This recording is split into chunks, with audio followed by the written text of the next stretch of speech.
আসন্ন ত্রয়োদশ জাতীয় সংসদ নির্বাচনে অংশগ্রহণ করছি না। আমি মনে করি যে আমার একজনের সংসদে যাওয়ার থেকে আমাদের জুলাই গণঅভ্যুত্থানের সহযোদ্ধাদের আরো অসংখ্য সংখ্যায় সংসদে যাওয়ার ক্ষেত্রে যদি আমি অবদান রাখতে পারি, আমার দায়িত্ব যথাযথভাবে পালন করতে পারি।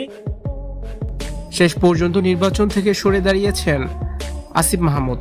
তিনি এবার নির্বাচনে অংশগ্রহণ করবেন না। ভিউয়ার্স, পুরো ভিডিওটি শুরু থেকে শেষ পর্যন্ত দেখে অবশ্যই আপনার মতামতটি জানিয়ে দিন। জাতীয় নাগরিক পার্টি এনসিপিতে যোগ দিয়েছেন অন্তর্বর্তীকালীন সরকারের সাবেক উপদেষ্টা আসিফ মাহমুদ সজীব ভুঁইয়া।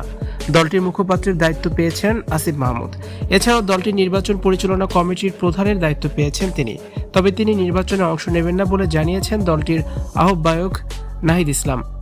সোমবার 29 ডিসেম্বর সন্ধ্যায় দলটির অস্থায়ী কার্যালয়ে আয়োজিত এক সংবাদ সম্মেলনে এই ঘোষণা দেন তিনি। নাহিদ ইসলাম বলেন, আজকে একটি ঐতিহাসিক দিন। আজ আনুষ্ঠানিকভাবে এনসিপিতে যোগ দিয়েছেন আসিফ মাহমুদ। তিনি এনসিপির মুখপাত্রের দায়িত্ব পালন করবেন।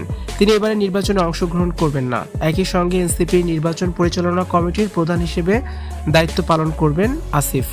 সদ্য এনসিপিতে যোগ দিয়ে আসিফ মাহমুদ বলেন, জুলাই অভ্যুত্থানের শহীদদের আকাঙ্ক্ষা পূরণের জন্য আমি আজ এনসিপিতে যোগ দিয়েছি। আমি এবার নির্বাচনে অংশ নিচ্ছি না। আমি মনে করি আমার একজনের সংসদে যাওয়ার চেয়ে আমাদের জুলাই অভ্যুত্থানের বহু সহযোদ্ধাদের সংসদে যাওয়ার ক্ষেত্রে অবদান রাখতে পারি। এর চেয়ে বড় সাফল্য আর কিছু হতে পারবে না। এছাড়াও গণভোটে হ্যাঁ ভোট দিতে সবার প্রতি আহ্বান জানান আসিফ মাহমুদ।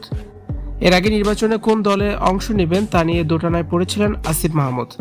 তিনি জানান, জামাত, এনসিপি, বিএনপি থেকে নির্বাচন করার তিনি প্রস্তাব পেয়েছেন।